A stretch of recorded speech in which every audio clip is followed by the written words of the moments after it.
జర్నలిస్టులకు మంచింది కూడా నాగరితే, అది కూడా మీడియా అకాడమీ కేసీఆర్ ఇచ్చినందువలన అయింది.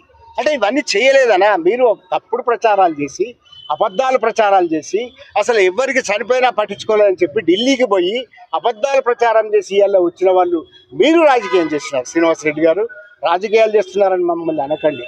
వాళ్ళని విడిచిపెడదాం. ఇది జర్నలిస్టుల హక్కు. ఈ హక్కును రేవంత్ రెడ్డి గారు జాగ్రత్తగా గమనించండి.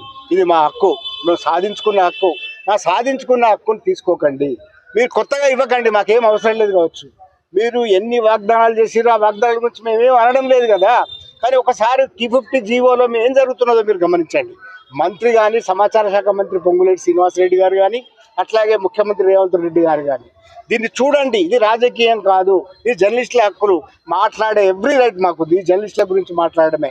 మీ గురించి మేమేం అనడం లేదు. మీ పాలనకు సంబంధించింది కాదు, మీ పోస్ట్ మార్టంకి సంబంధించింది కాదు, మీ పాలన పోస్ట్ మార్టం కాదు. ఇది జర్నలిస్టుల హక్కులకు భంగం కలుగుతున్నాయి కనుక ఒక జర్నలిస్టులుగా, తెలంగాణ ఉద్యమంలో పాల్గొన్న జర్నలిస్టులుగా మేము ఇది అడుగుతున్నాం. గుర్తుపెట్టుకోండి, ఇది రాజకీయం కానే కాదు.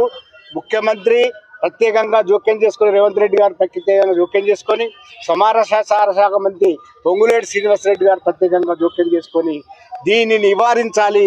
252 జీవో అనే దానివల్ల 10,000 వరకు తగ్గించి మీరు ఇద్దామనుకుంటున్నారు. అది చెల్లదు. డెస్క్ జర్నలిస్టులకు కూడా అక్రిడేషన్ కార్డులే ఇవ్వాలి. మీడియా కార్డులు అనే విభజన రాకూడదు. అట్లాగే నియోజకవర్గ స్థాయిలో విలేకరులకు కూడా ఇవ్వాలి. ఇంతకు ముందున్న 23,000 అక్రిడేషన్లు అట్లాగే కొనసాగించాలని డిమాండ్ చేస్తున్నాం. ఈ డిమాండ్ చేస్తే కనీసం మీరు 7వ హామీ ఇచ్చినారు, ఆ 7వ హామీ తుంగలో దొక్కి ప్రజాస్వామ్యంలో మేము జర్నలిస్టులం ఒక వినతి పత్రం ఇస్తాం కలెక్టర్ కంటే మా వాళ్ళని అరెస్ట్ చేసి ముషీరాబాద్కు తీసుకొచ్చినారు. ఇది సబబు కాదు. ముఖ్యమంత్రి గారు గమనించండి, ఇది సబబు కాదు.